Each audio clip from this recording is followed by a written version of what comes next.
আসসালামু আলাইকুম গাইস। এই সকালবেলা উঠে একটু কবুতরের ঘরে দেখে যাচ্ছি, কবুতরে খাবার দিব। এই যে কবুতরের খাবার নিয়েছি।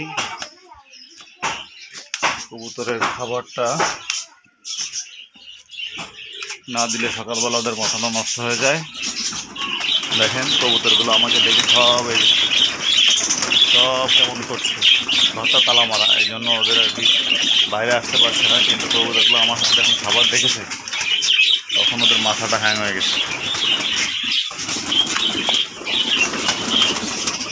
এই কবুতরের ঘরে দরজাটা খুলি, কারণ দরজাটা হলো তালা।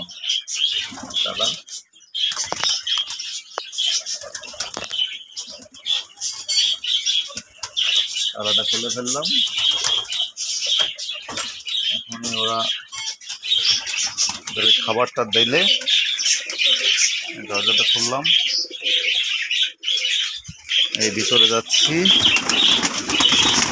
ওদের মাথাটা পুরাই নষ্ট কবুতরগুলো খাবারের জন্য। খাবার এমন জিনিস, সবগুলো ব্যস্ত হয়ে গেছে কবুতর। এই যে দেখতে পাচ্ছেন খাবারের অপেক্ষা। খাবার দিয়ে দিলাম।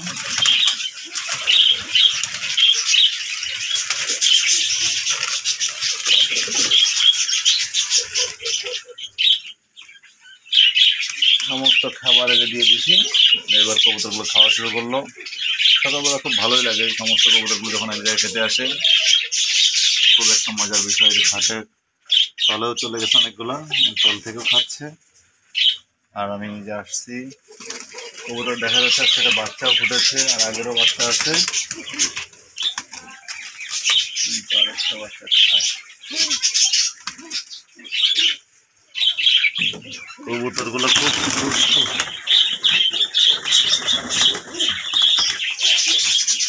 বাচ্চাটাকে ঠকিয়ে তার সারা করে দিয়েছে। দেখতে পাচ্ছেন বাচ্চাটাকে ঠকিয়ে ওরা ঘর থেকে বের করে দিয়েছে। ঘরে ঢুকিয়ে দিলাম। কবুতরগুলো দিন দিন খুব দুষ্ট হয়ে যাচ্ছে। যাই হোক, পানি দেওয়া আছে, কালকে দিয়েছিলাম পানি, অনেক পানি দেওয়া আছে। আমার কবুতরগুলো দিনের বেলা সারাদিন ছাড়া থাকে। এখন দরজাটা লাগিয়ে দিয়ে পকেট গেটটা খুলে দিই। পকেট গেটটা খুলে দিলে এটা দিয়ে এরা সারাদিন যাওয়া আসা করে, এবং এটা দিয়েই সারাদিন বাইরে থাকে। আর ঠান্ডা হলে সব এখানে ঢুকে যায়। তারপরে আমি এটা রাতে লাগিয়ে দিই, যেন কোনো বাইরে থেকে কোনো অ্যাটাক না হয়, বিড়াল বা অন্য কিছু যেন অ্যাটাক না করতে পারে, সেই জন্য বাইরে থেকে লাগিয়ে দিই। এই যে আমার কবুতরের খোপগুলো দেখা যাচ্ছে, অনেকগুলো খোপ আছে আল্লাহ দিলে। যাই হোক, খুব এটা একটা খুব সুন্দর একটা শখের বিষয়। কবুতরগুলো পালি আমি। খাচ্ছে অনেকগুলো কবুতর।